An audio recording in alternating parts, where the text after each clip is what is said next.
So today I thought it'd be cool if you guys follow along in how I make a design in Design Space. Typically I do use Illustrator when I make any kind of project on the Cricut because Design Space isn't really my favorite program to design in, just because it's kind of limiting for me, someone who uses the Adobe software suite every day for work.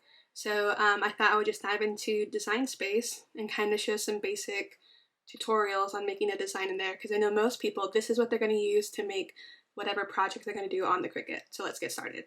So the first thing you want to do is open up Design Space, and you want to make a new project so that we can get to our blank canvas. So in our canvas, what I'm going to do is we're going to make a thing that says "Love you to the moon and back." I think it's just a cute little saying, and it's going to be easy to make in Design Space. And we're going to use the type tool, and we're going to use the slicing feature that is in Design Space to make our little moon. So let's come over here to shapes. I'm going to click a circle. And so now we have our circle. Right now the size doesn't super matter. You know, make it as big or as small as you want. Because depending on what project you're going to put this on, whatever size it's going to be, then you can figure that out. So we have our circle here, and I'm going to change this color to kind of like a yellow color so that it represents the moon. And I'm going to copy this with hitting Command or Control C and then hitting Command or Control V to paste it. And I'm going to change this color to like gray or something. So this, as we can see, this is how we're going to slice into our moon. And so by having them be two different colors, we can see how that moon shape is going to come. So you can have it be like super small little crescent moon, or you can make it bigger. I don't know, I kind of like a thicker moon, I guess is the right word. And so you just kind of have to play with it and see, really it's going to be a personal preference to see what you like and what you want it to be. So I think I like it right there. And one thing to note is when you're going to use the slice tool, you need to really be certain that with your decision, like that's the shape you're going to go, because once you slice it, you can't go back. You're going to have to start whatever process you were doing for the slicing of the shapes. Like you're going to have to start all over. So make sure that this is really what you want. So I'm just still kind of just adjusting it here. That's fine for me for now. So I'm going to click both of them. And I'm going to come all the way down here in the bottom right. And I'm going to click on slice. So now as you can see, we have this like middle shape, and it kind of looks like one of those Venn diagrams. And so now we can just start deleting the pieces that we don't need. And now we have our moon shape. And so that's super simple to make. That took us like a minute, well, a couple minutes to do, and just one operation with just the slice. So now we have our moon. So now the next thing we need to do, we need to figure out what font we are going to pair our text with for this moon, right? So we have this cute moon, now we want to find our text. And I want to do kind of a cursive-y text. So what you can do is you can come over here to the left and hit the text tool. And then there is this box, right? So let's type in love you. So if I could spell love you. And I'm going to go to the next line, to the moon and back. So obviously this is not the font we want. So when you click it, you come over here to font, right? And you can change, you know, if you want this one, so it will change it for you, which that's kind of a crazy font, I don't know. And so up here at the top too, it's saying this is all the fonts, right? And that's going to show you fonts that you can buy and fonts that are on your computer. But so if you come over here and click system, then that's only going to show you the fonts that you have downloaded to your computer. So it's not going to show you all the other ones that you potentially have to pay money for. Because nothing is worse than finding a font that you really love and then finding out that it costs like $5. I don't know about you, but I hate paying for fonts. So I always try to go to the font or whatever to find a good font that I like. So there's a couple on here, and there's like so many fonts that it's hard to kind of pick through. So what I like to do is I go to Google and I go to wordmark.it. And what this does is I can type in a phrase, right? Our phrase is love you to the moon and back, and hit enter. And now it's going to show me that phrase in all the fonts that are on my computer. And so the cool thing is once you find some that you like, you can click on it. And then once you've done clicking all the different options that you want, you can go through and it will show you only the ones that have been picked. And then you can choose from there. So like obviously I know I want a script font, so we can choose this one. And then I have a lot of fonts in here. Choose this one. So now so you can see at the bottom it says we've chosen 2 fonts. And then, you know, this could take a while depending on how many you have. Brush script is always a good one. I do like that one. Let's see. You know, and really, I mean, it's just your personal preference. You obviously don't have to do this step if you know, like, you have a favorite font of yours already, or if there's like a Cricut font that you already love. But this is just something I like to do. Being a graphic designer, I like to make sure that I pick the correct font for my project. And like, obviously I know I'm not going to click something like this one because that's like really thin lines and a stroke, and I'm not feeling that. Again, so the last one I'll choose is this watermelon script. So now I can come up here and click filter selected. And now this is showing me all those ones that I had clicked that I wanted to look at. And this will make it easier to choose. So I am thinking I really like this Hello font, and I really like this Charlotte font. So I'm going to come up here and I'm going to remove these other ones so that I don't get distracted by them.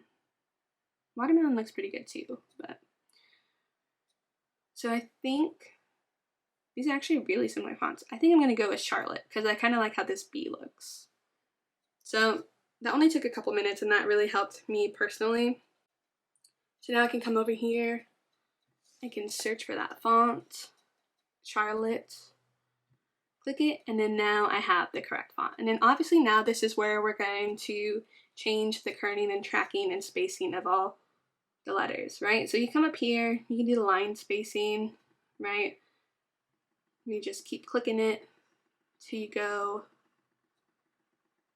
and then you can change the spacing because it's doing like a crazy space, right? Like if we did -5, oh, that's a lot. Maybe if we just do like 1.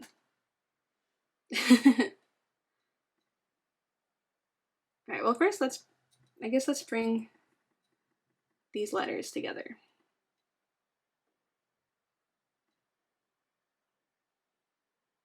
Okay, and then now we can change the spacing. But what I'm going to do is I'm going to do this phrase by phrase. So I'm going to get rid of that.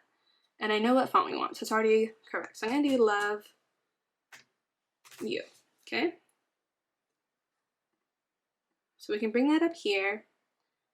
I'm going to make it a little bit smaller. Let me zoom in a bit. And this is going to be easier to deal with rather than doing that whole thing, right?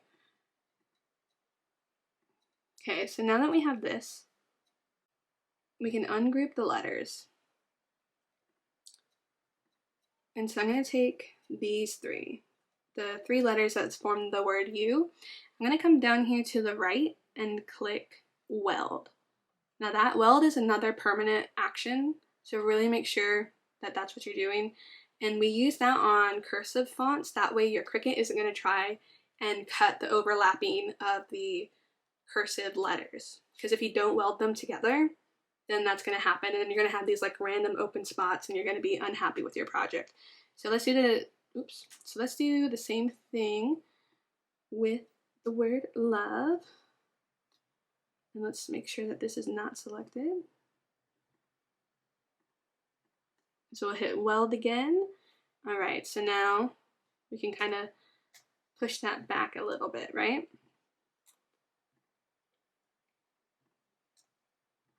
Okay, so we have love you. Let's do one more. Love you to the.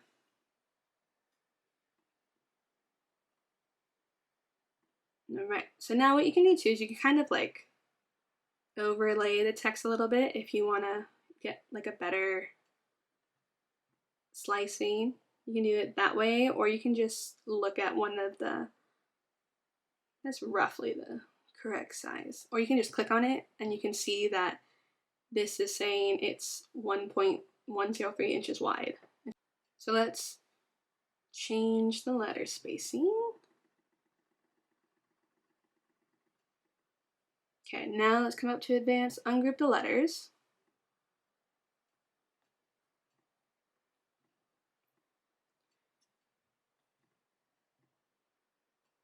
All right, we have the word the, weld it together.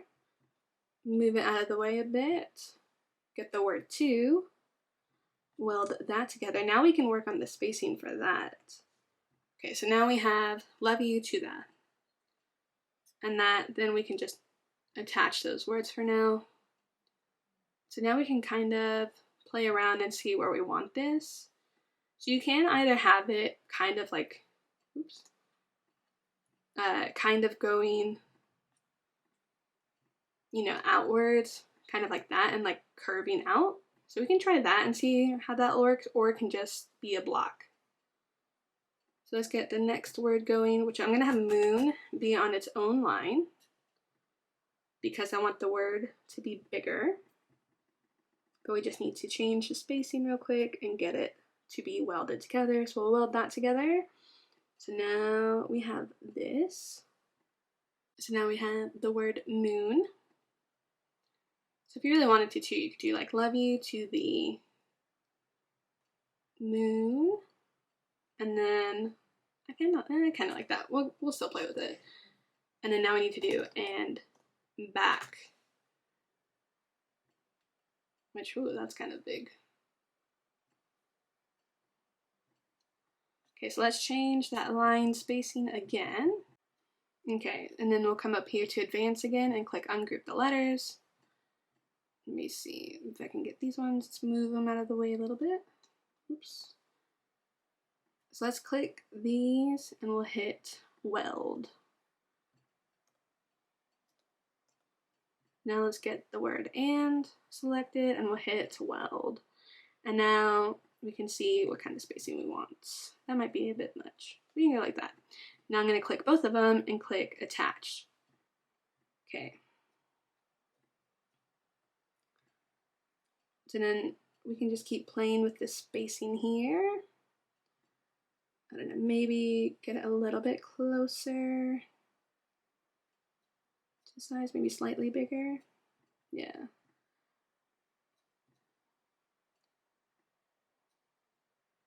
So we kind of have this in our little half moon shape, and if you want to, you can click all the text. So if you want, you can even come up here to align, and you can do like distribute vertically. But that to me doesn't always work well, so I always just do it manually. And right now, I think the spacing for the most part is fine. I'm digging it. And so what I'm going to do is I'm going to hide the moon shape real quick, and I'm going to just select this all, and I'm going to hit attach. And what that's going to do is, that's an undoable action. You can detach something, but that's going to make it so that when we take this to the cutting mat on the Cricut and we hit make it, it's not going to try and like scramble all the letters to save as much space as possible. It's going to go to that board in that layout that we have. Because if you don't attach it, then it's going to be kind of chaos. And then so now that we have that, now we can figure out how we want it in the moon. We can try the align, right? See if we align it center vertically. See, that doesn't quite work. So we just gotta kind of play it by ear. See how much space you want. You know, you can kind of like angle the moon slightly too if you didn't quite get it right when you sliced the circle. Let's see. I'm thinking that looks fine. You know, you can do more, you can do less, or you can, you know, even if you really want to, you can make it bigger text. So you can do that too. So I'm gonna just group these together so that I know it's one design. And then when you go to hit make it, you can see that we have it on two different cutting mats because it's two different colors. So we have our text on the one, and then on the second board we have our moon shape. So we can hit cancel. But so that's how to design a simple thing in Design Space. I hope this helped out. If you have any questions about this tutorial, leave it in the comments down below and I'll do my best to get back to you. But thanks for watching and hopefully you learned a little something. See ya!